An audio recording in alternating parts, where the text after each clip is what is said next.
Bismillahirrahmanirrahim. Assalamualaikum warahmatullahi wabarakatuh. On this occasion, allow me to express my gratitude to moderator and organizer of 2020 International Symposium of Religious Life for the opportunity given to me to briefly present the outline of my paper in this respectable forum.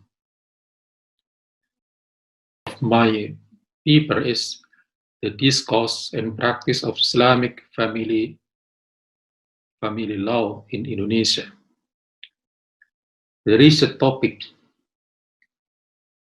how Islamic family law can be practiced in Indonesia without contradicting to constitution, the purpose of Sharia, and able to fulfill the sense of justice among contemporary Muslims community who experienced social change. Research question: what is the model for understanding, practicing, reforming, and transforming Islamic family law in Indonesia? What is the impact on the position of standard classical fiqh book and the independence of judge in the religious courts? Hypothesis: there is no restriction for expert or judge in how they understand and practice Islamic family law that is contextual to Indonesian condition. The classical standard of fiqh from the Shafi'i school is no longer used as the main reference. Main argument: Sharia for Muslim is basically paradigm. As paradigm, Sharia for Muslim is a concept of God that is sacred, perfect, and entirely contain justice, benefit, and mercy for all mankind. However, when Sharia is understood by human and transformed into fiqh or Islamic law, it cannot be separated from human limitation and imperfectness. Therefore, in addition to the ideal concept of Sharia, we also find the reality of Sharia in the form of classical Sharia, historical Sharia, and contemporary Sharia. Everything is not single or diverse. This cannot be separated from the influence of time and space where the Sharia is explored, understood, and practiced. Data analysis. Through data and discourse on the reform of Islamic law in Indonesia, it can be analyzed that expert and judge in exploring and understanding Islamic law, especially in the field of family law, do not only use one method or model and are not tied to only one particular school of thought as shown in the following table.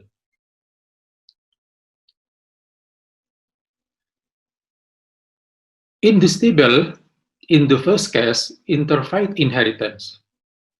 Although religious code Central Jakarta decrees that non-Muslim higher cannot inherit, but the High Court and Supreme Court decree cite that non-Muslim can inherit on the basis of mandatory will. In 1995. In the second case, adopted children of different religions. It is clear that the Supreme Court decision in 2010 gave provision of compulsory will to adopted children and children of different religions. In this case, nafkah iddah and mut'ah or divorced wife. It is clear that Supreme Court decision in 2010 stated on wife earn iddah and mut'ah livelihood in a divorce suit. The fourth case, the sharing of joint asset for divorced husband and wife. It is clear that Supreme Court decision in 2010 stated in specific case, wife get 3/4 share while husband get 1/4 share. In the five case, civil right of child born out of wedlock to the biological father.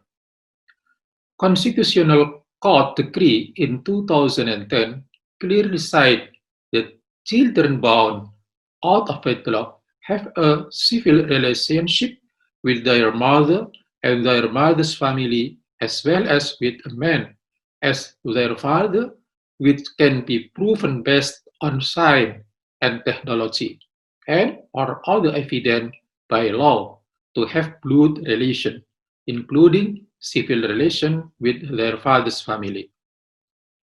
In the sick case, the age limit of marriage for men and women.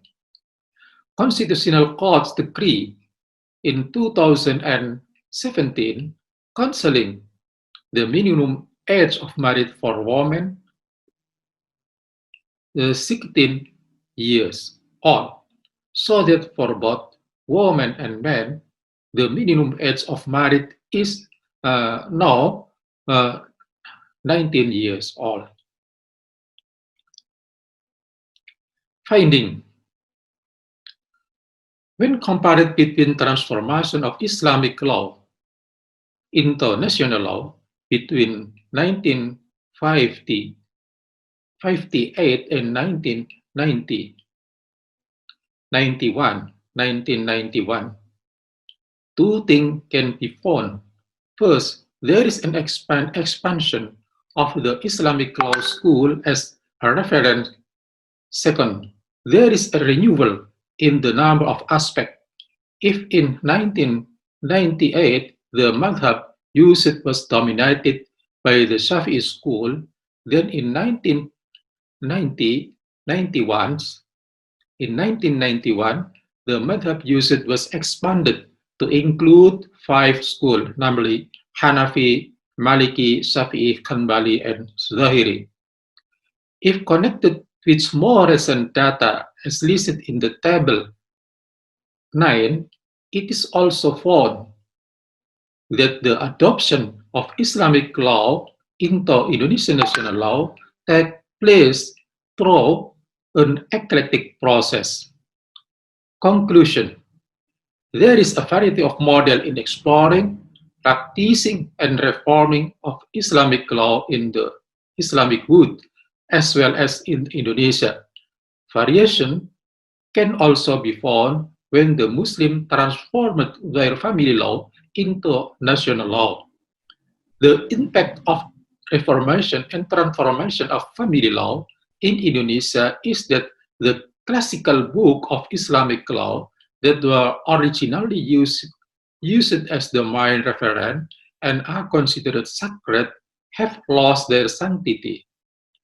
This study concludes, although reformation and transformation of family law in Indonesia make Indonesia close to civil law system, however, it does not reduce the independence of religious judge in exploring and finding more contextual Islamic law as evidenced by the emergence of a number of reforms that have emerged from a number of jurisprudence.